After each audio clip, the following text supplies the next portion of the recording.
Hello everyone. In this part of implant protective occlusion series, let's talk about a single maxillary missing canine replaced with a single maxillary canine implant. What should be the contact pattern in maximum intercuspation? What should be the contact pattern over this ground in lateral excursions and in protrusions? Should it guide? Should it not guide? Why and exactly how? The periodontal ligament complex of a natural maxillary canine tooth is designed in such a way that when a patient is canine guided, that is, when a patient moves towards working side and none of his posteriors come in contact, then two-thirds of the masseter and temporalis activity are shut down.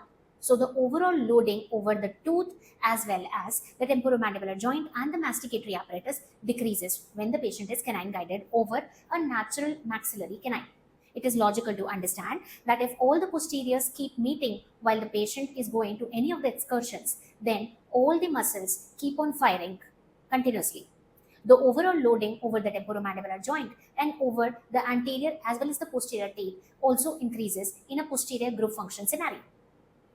Now, if you anesthetize this natural maxillary canine, what happens? The proprioceptive mechanism that shuts down two-thirds of the masseter and temporalis activity is also obtended. The force of contraction, the force of mastication increases. But this increase in force is still less as compared to the force when the patient is in posterior group function.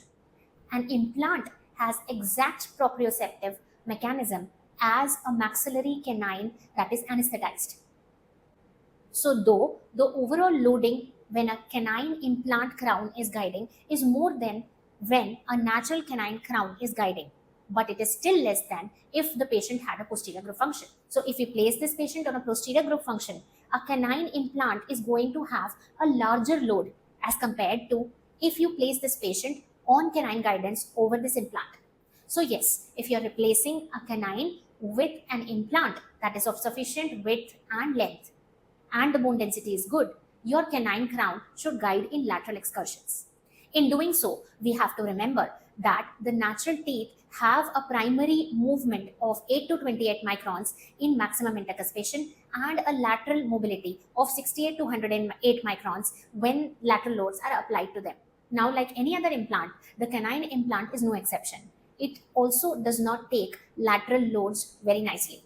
So you have to support this maxillary canine implant by providing additional guidance support from the maxillary lateral incisors preferably, or from maxillary first molar natural tooth in case the patient is class 2 where it takes more time for him to travel and take support from the lateral incisors to disocclude the posterior. The guidance has to be designed in such a way that the lateral incisors or the first premolar, which are natural, come into action first and start guiding first as the patient goes to any of the lateral excursions, and the canine crown over the implant comes next. This is because the natural teeth show a primary movement of around 68 to 108 microns on application of lateral force, while an implant shows no lateral mobility over initial contact.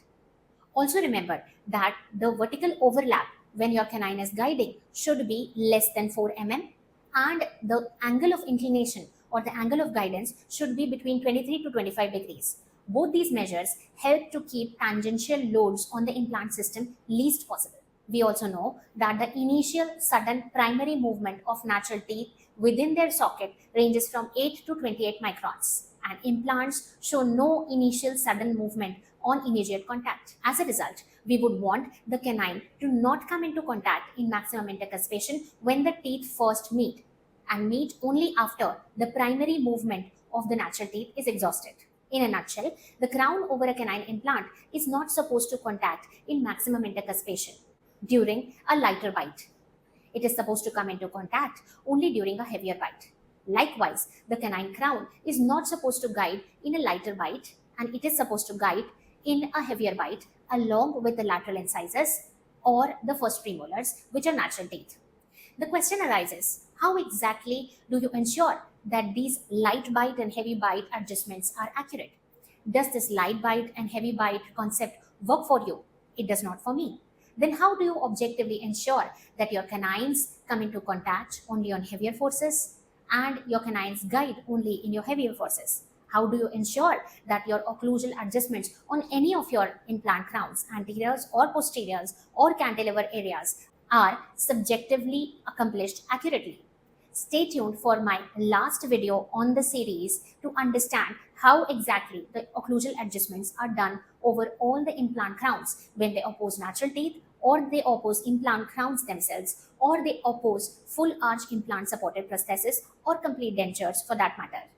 I hope you liked the series. Please give a thumbs up and subscribe to my channel in case you need to understand the implantology prosthetics more accurately.